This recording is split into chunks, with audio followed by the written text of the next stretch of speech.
Hammaga salom, Mobile.uz kanaliga xush kelibsiz. Texnoblogger Javohir siz bilan. Bugun biz shunchaki telefonlarni olib chiqqanimiz yo'q.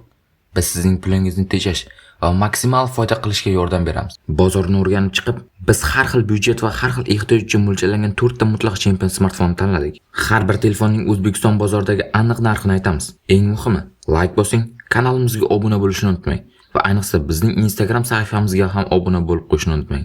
Instagram havolasi tavsifda qoldirilgan. Endi esa asosiy mavzuga o'tamiz. Unda biz videoni boshlaymiz. Talabalar va o'quvchilar uchun. Talaba telefoni hamyon bo'lib bo'lishi kerak, lekin u bir vaqtda kuchli prosessor, katta xotira va tez zaryadlashni talab qiladi. Mening mutlaq tavsiyam Poco X6 Pro 5G.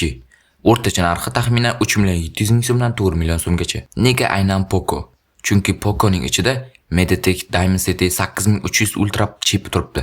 Bu chip narxiga nisbatan aql bovar qilmas darajada tezkorlikni ta'minlaydi. Siz eng og'ir ilovalarni ham muammosiz ishlatasiz. 67 watt tezkor quvvatlash tufayli uni qisqa tanaffusda ham zaryadlab olish mumkin. Bu yuqori sifatli talabalik hayot uchun eng arzon yo'l. Qariyalar va oila uchun. Bu toifada smartfonning asosiy vazifasi sifatli aloqa, soddalik va uzoq batareya quvvati. Murakkab funksiyalarning keragi yo'q. Mening tavsiyam Realme S53. O'zbekistondagi o'rtacha narxi 1.800.000 so'mdan 2.000.000 so'mgacha. Nega aynan S53?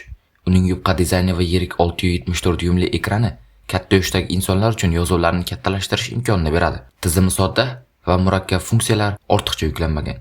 5000 mAh akkumulyator esa bir necha kun zaryadsiz ishlashini ta'minlaydi. Katta yoshdagilar va kichiklar uchun eng qulay tanlov shu. Mobilograflar va youtuberlar uchun. Agar siz mobilografiyaning cho'qqisiga chiqmoqchi bo'lsangiz, sizga shunchaki telefon emas, balki kelajak studiyasi kerak. Narx muhim emas, sifat esa mutlaq ustun bo'lishi kerak. Mutlaq tavsiya iPhone 17 Pro Max.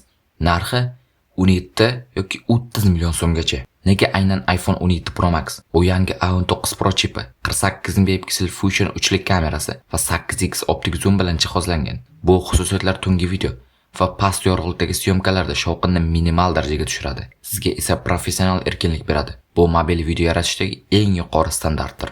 Uzoq muddat ishlatish uchun. Agar telefonni 4 yildan ortiq ishlatmoqchi bo'lsangiz, asosiy qadriyatlar dasturiy ta'minotni qo'llab-quvvatlash va chidamlilikdir. Mutlaq tavsiya Samsung Galaxy S23 Fe.